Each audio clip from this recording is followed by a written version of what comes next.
Student class 9 Verba today से आज हम लोग एक और चैप्टर कंप्लीट करने जा रहे हैं। आज हम लोग करेंगे चैप्टर 6 रेखाएं एवं कोण, और ये रेखाएं एवं कोण का तीसरा पार्ट करेंगे जो कि एक अंतिम पार्ट भी होगा। ठीक है, तो चलिए सबसे पहले क्वेश्चन में हम लोग पहुंचते हैं। क्वेश्चन नंबर 63 से हम लोग आज करेंगे। ठीक है, दिया हुआ है कि आकृति में यदि ए बी रेखा सी डी रेखा के समांतर है, सी डी रेखा ई एफ रेखा के समांतर है, तो हम लोग को निकालना है कि वाई और जेड का रेशियो दिया हुआ है 3 और 7, तो एक्स का मान निकालना है। ठीक है, तो ऐसा क्वेश्चन को हम लोग कैसे सॉल्व करेंगे, चलिए इसको समझ लेते हैं।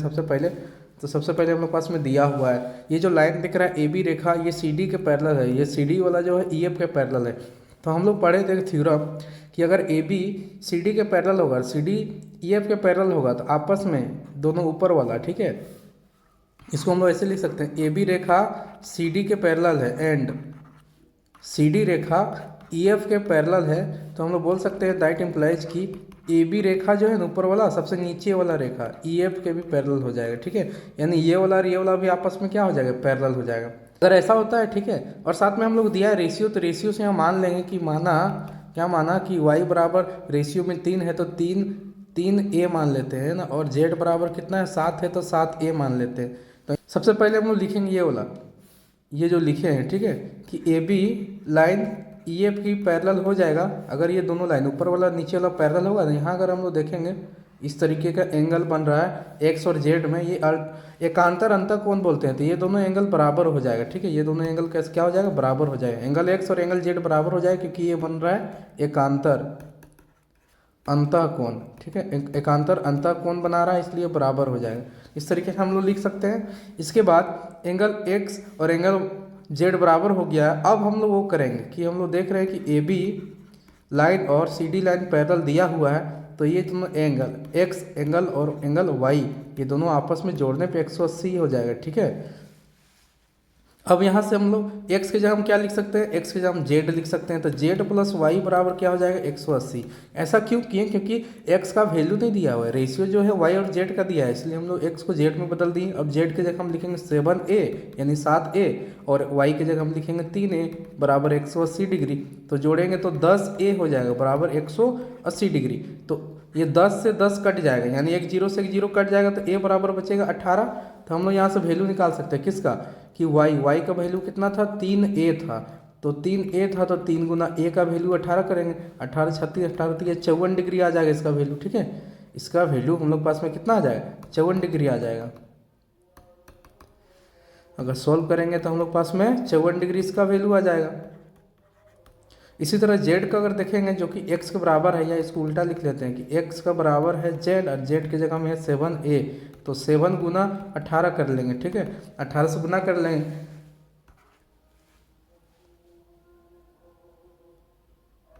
तो 126 डिग्री आंसर हो जाएगा। ठीक है, एंगल पूछा था यहाँ पर ऑप्शन में ना, तो हम लोग एंगल x का वैल्यू निकाले थे तो कितना आया था, हम लोग पास में 126 आया हुआ था x और z का।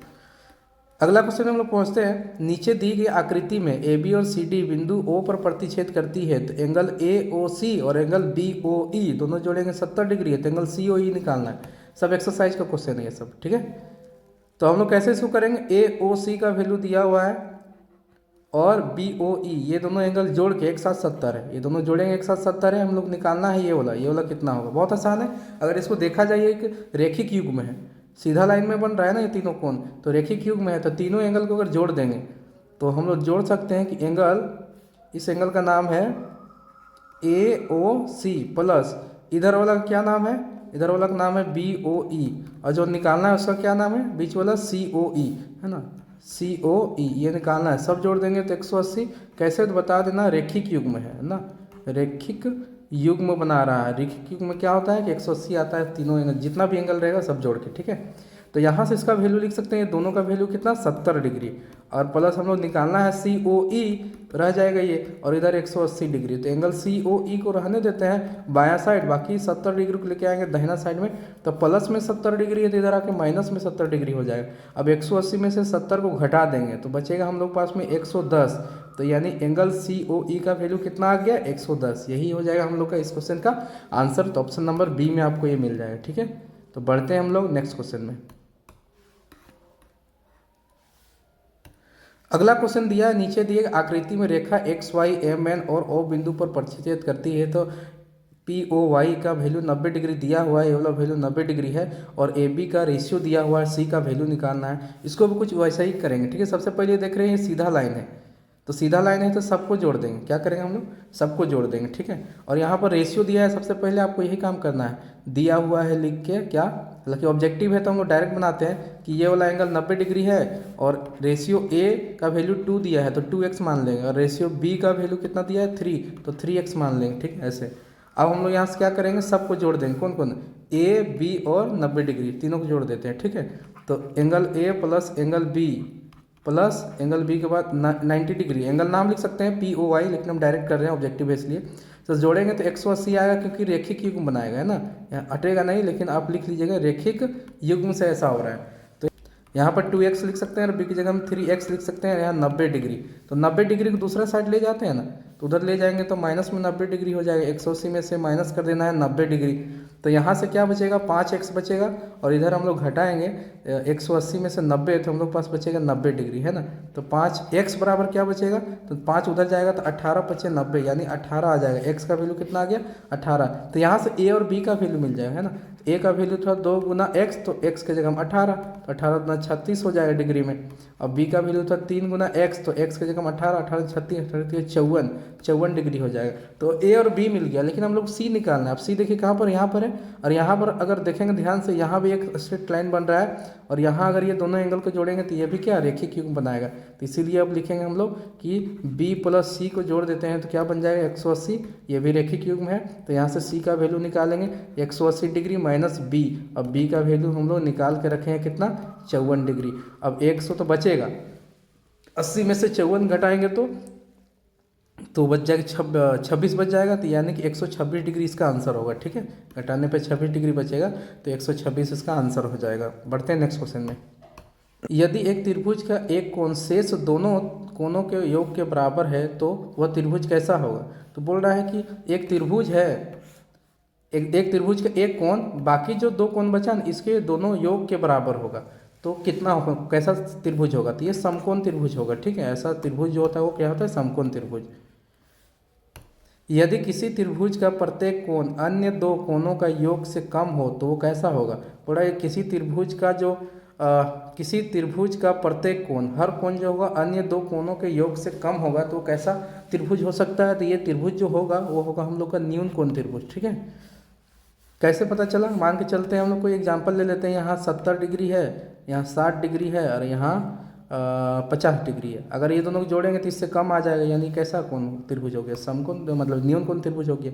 यदि किसी त्रिभुज का एक कोण अन्य दो कोणों के योग के योग से बड़ा हो जाए तो वह त्रिभुज कैसा होगा। तो उस त्रिभुज को हम लोग बोलेंगे अधिक कोण त्रिभुज, ठीक है।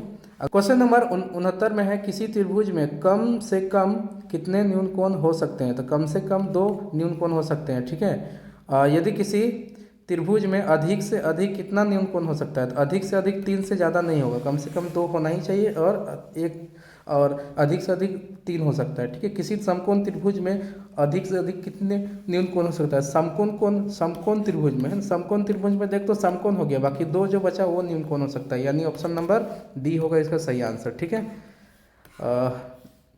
क्वेश्चन है, किसी त्रिभुज से अधिक कितने अधिक कोण हो सकते हैं। तो अधिक कोण सिर्फ एक होगा, ठीक है, एक से ज़्यादा नहीं हो सकता है। यदि किसी त्रिभुज का एक कोण 130 डिग्री है तो अन्य दो कोण का समद्वि विभाजकों के बीच का कोण हो सकता है। तो 130 तो अकेले ये हो गया, यानी अधिक कोण त्रिभुज होगा। तो बाकी जो दोनों कोण बचा उसका कितना होगा।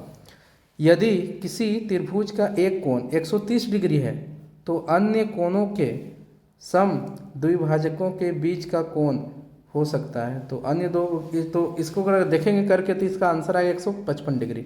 यदि किसी समकोण त्रिभुज का एक न्यून कोण है, एक समकोण त्रिभुज है, इसमें एक न्यून कोण 63 है, तो दूसरा न्यून कोण कितना होगा। तो 90 में से घटा देते हैं 63, पता चल जाएगा कितना होगा, ठीक है। 90 में से घटा देंगे 27 आएगा, कितना आएगा 27।